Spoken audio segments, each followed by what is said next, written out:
حدیث میں آتا ہے، ارشاد ہے مدنی کریم صلی اللہ علیہ وسلم کا کہ بعض لوگ اللہ کی زمین پہ چلتے ہیں،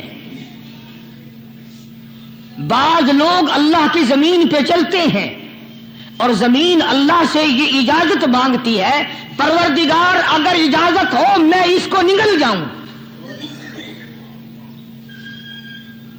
میں نہیں چاہتی کہ اس کے منحوس قدم مجھ پہ پڑتے رہیں۔ امیر لوگ غریبوں کو کیوں پریشان کرتے ہیں؟ السلام علیکم پیارے دوستو، کیسے ہیں؟ امید کرتا ہوں خیریت ہوں گے۔ دوستو آج کی اس ویڈیو میں ہم لے کر حاضر ہوئے ہیں مولانا حضرت قاری حنیف ملتانی صاحب کا زبردست بیان۔ دوستو اگر آپ اس بیان کو آخر تک سنیں گے تو انشاءاللہ ہم امید کرتے ہیں آپ کا ایمان تازہ ہو جائیں گے۔ تو دوستو اس بیان کو آخر تک ضرور سنیں، لے کر چلتے ہیں ہم آپ کو بیان کی جانب۔ اجازت ملے میں اس کو لقمہ بنا کر کے نگل جاؤں، اس کو زمین کی تہ میں لے آؤں۔ اور ایک اور ارشاد ہے حضور کریم صلی اللہ علیہ وسلم کا، یوں فرمایا کہ جب قوم کے اندر تین چیزیں ہو جائیں، جب کسی قوم میں تین عادتیں، تین خصلتیں، تین برائیاں پیدا ہو جائیں تو سرکار مدینہ صلی اللہ علیہ وسلم نے فرمایا وہ قوم پھر زمین کے اوپر بسنے کے لائق نہیں رہتی، اس قوم کو زمین کے اندر غرق ہو جانا چاہیے۔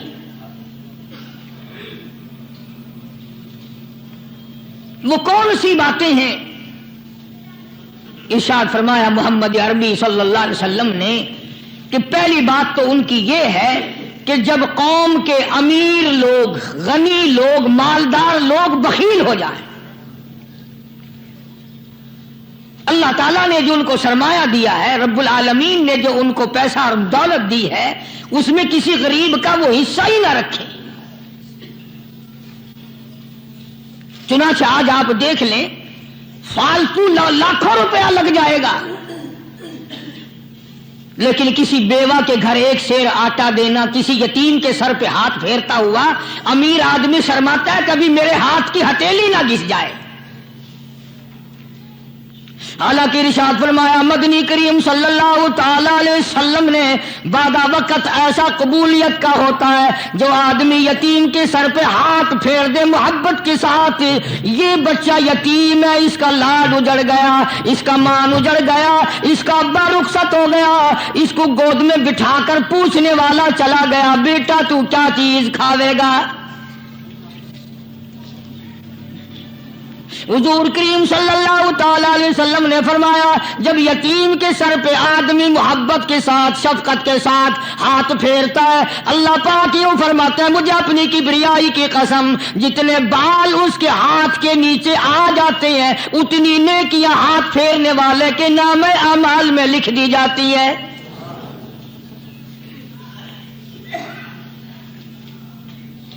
مگر ہمارے یہاں دستور نہیں، غریب کو مارو اور نیچا کرو اسے۔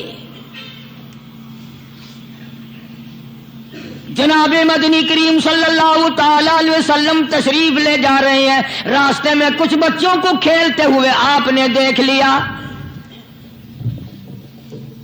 بڑے خوشی سے چھلانگے لگا رہے ہیں، بچے کھیل رہے ہیں، ایک بچہ دیوار کے ساتھ بالکل مونجھا غمزدہ پریشان کھڑا ہے۔ حضور کریم صلی اللہ تعالی علیہ وسلم کی نگاہ مبارک اس بچے پہ پڑ گئی، آپ نے قریب تشریف لا کر اس سے پوچھا او بچے، سارے بچے کھیل رہے ہیں تو کیوں نہیں کھیلتا؟ کہنے لگا میرا کھلانے والا دنیا سے چلا گیا، کیسے کھیلوں؟ ابا نہیں، اماں نہیں، ہر وقت پریشان رہتا ہوں، لوگوں کے دروازوں پہ چوکھٹوں پہ دھکے کھاتا ہوں۔ آپ مدنی کریم صلی اللہ تعالی علیہ وسلم نے رحمت والے ہاتھ سے اس یتیم کی انگلی پکڑی اور اپنے ساتھ پیار کرتے ہوئے تشریف لے آئے، فرمایا جناب عائشہ صدیقہ رضی اللہ تعالی عنہا سے اللہ والی آج اللہ پاک نے تجھے بڑی غنیمت بخشی ہے، بڑی دولت دی ہے، عید کا دن ہے، میں عید کی نماز کے لیے جا رہا تھا، بچے سارے خوشیاں منا رہے تھے، یہ بچہ دیکھا میں نے بڑا غمزدہ کھڑا تھا، بڑا پریشان کھڑا تھا، اب میں نے اس سے پوچھا آج عید کا دن ہے تو خوشی کیوں نہیں مناتا؟ بچہ نے جواب دیا میری خوشی منانے والے دونوں ہی چلے گئے۔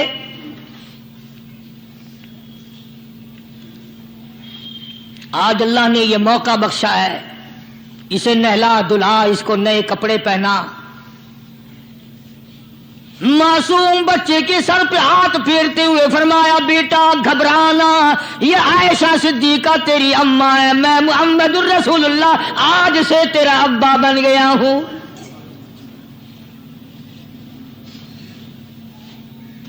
نہلایا دھلایا، کھلایا پلایا، ہنسایا، اسے بلایا ساتھ لے کر۔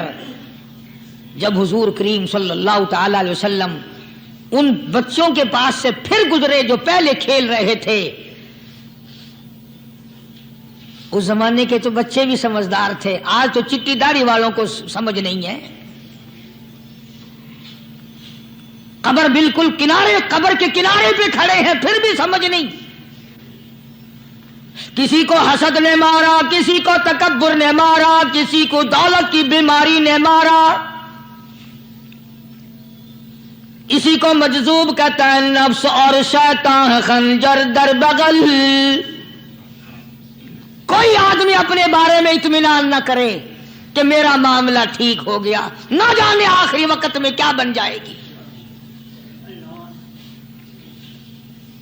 ایک اللہ والے کا انتقال ہونے لگا، آخری وقت ہے،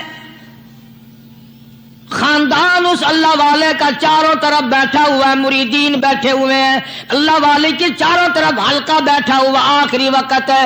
عربی زبان میں جس کا ترجمہ یہ ہے، اس کی زبان سے ایک بات نکلتی ہے، ابھی نہیں ابھی نہیں ابھی نہیں ابھی نہیں ابھی نہیں۔ مرنے کے بعد کسی نے خواب میں دیکھا تو پوچھا، حضرت جی دنیا درود شریف پڑھتی ہے، مرتے وقت کلمہ پڑھتے ہیں، اللہ اللہ کرتے ہیں، یہ آپ ابھی نہیں کیا فرما رہے تھے؟ تو یوں فرمایا، تمہیں کیا معلوم ہے، شیطان میرے سامنے کھڑا تھا اور کہتا تھا میں نے دنیا کو پھنسایا، دنیا کو ورغلایا، دنیا کو بہکایا، تو میرے پھندے سے پھنس گیا، تیرے علم نے تیری نیکی نے بچا لیا۔ تو میں کہتا تھا ظالم ابھی تو سانس آ رہی ہے، نہ جانے کیا بنے گی، ابھی نہیں ابھی نہیں ابھی نہیں۔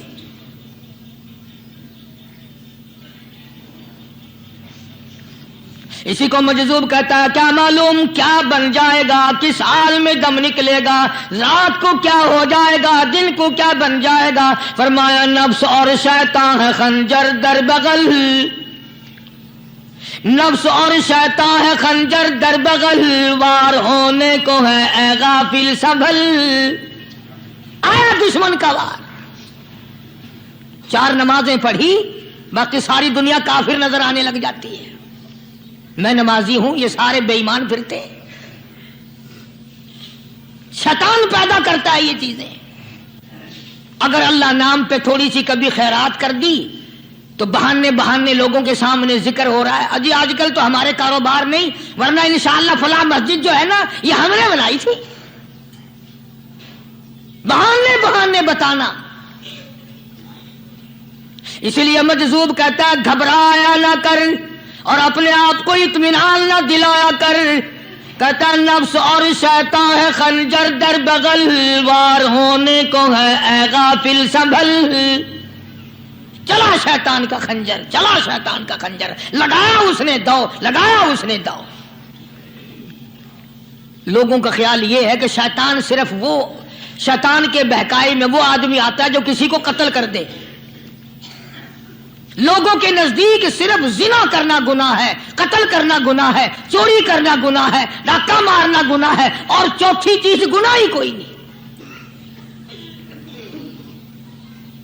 حضرت عثمان غنی ذی النورین رضی اللہ تعالی عنہ کی مبارک مجلس ہے، صحابہ کرام کا دور ہے، نبی کا دوہرا داماد، مجلس ہے عثمان ذی النورین کی۔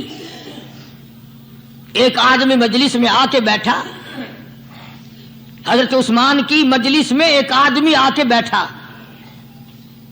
تو حضرت عثمان فرماتے ہیں، توجہ، حضرت عثمان فرماتے ہیں،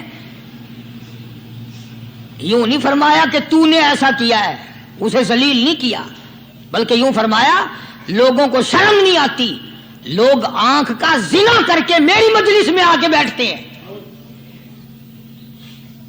لوگ آنکھ کا گناہ کر کے میری مجلس میں آ کے بیٹھتے ہیں.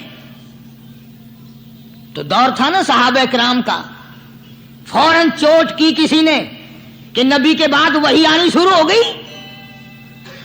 یعنی آپ کو کیسے پتا چل گیا کہ کوئی آدمی غلط نگاہ ڈال کے آیا؟ اس کی رستے میں نظر کہیں غلط پڑی تھی آنے والے کی، آپ کو کیسے پتا چلا؟ یعنی بات کرنے والے کو بھی دیکھو اور پھر چوٹ کرنے والے کو بھی دیکھو. تو حضرت عثمان رضی اللہ تعالیٰ عنہ نے فرمایا بھائی پاک مجلس میں اگر ایک تولا بھی کوئی پخانہ لے کر آ جائے تو بدبو تو آ ہی جائے گی نا. صحابہ کی پاک مجلس میں اگر کوئی آنکھ کا زنا بھی کر کے آیا، فرمایا مجلس کے اندر بدبو پھیل گئی. تو اللہ والوں کی مجلس ہے اور اللہ والوں کی رفاقت ایک بہت بڑی چیز تھی. کبھی لوگ حاصل کیا کرتے تھے، اب تو ہر آدمی پیر ہے، ہر آدمی لیڈر ہے، ہر آدمی چودھری ہے، ہر آدمی بڑا بنا ہوا ہے، چھوٹا ہم میں کوئی ہے ہی نہیں. اور ان ولیوں کی بھی الگ الگ بیچاروں کی رمزیں ہوتی ہیں. علماء کرام نے لکھا ہے، حضرت خواجہ باقی باللہ رحمت اللہ علیہ دلی میں مزار ہے، بہت بڑے بزرگ گزرے ہیں.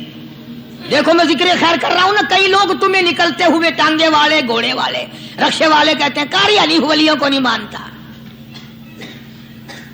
میں یہ ذکر خیر ولیوں ہی کا تو کر رہا ہوں. بات صرف اتنی ہے، تمہیں اچھی لگے یہ بری لگے، میں ننگوں کو نہیں مانتا.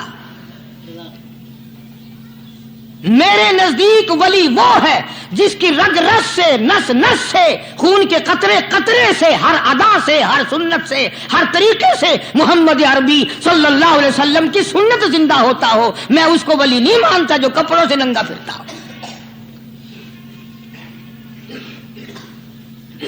خواجہ باقی باللہ رحمت اللہ علیہ کو بھٹیارے نے دیکھا، ایک تباہی تندور والا.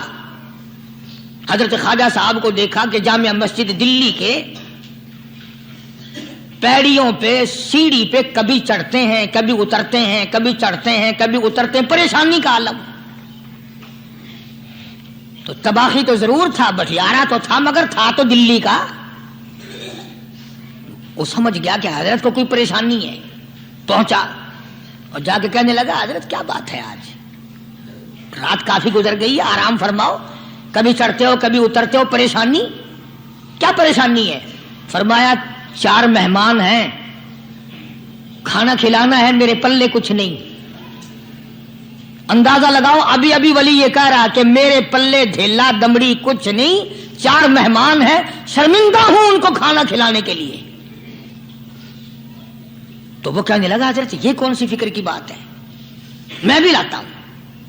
وہ کھانا لایا اور حضرت کے مہمانوں کو کھانا کھلایا. کھانا کھا لیا، فارغ ہو گئے. دیکھو ولی کی بات، ابھی تو کہتا تھا کہ روٹی نہیں ہے، اور ابھی ابھی وہی ولی کہتا ہے بٹیارے کا ہاتھ پکڑ کے مانگ کیا مانگتا ہے،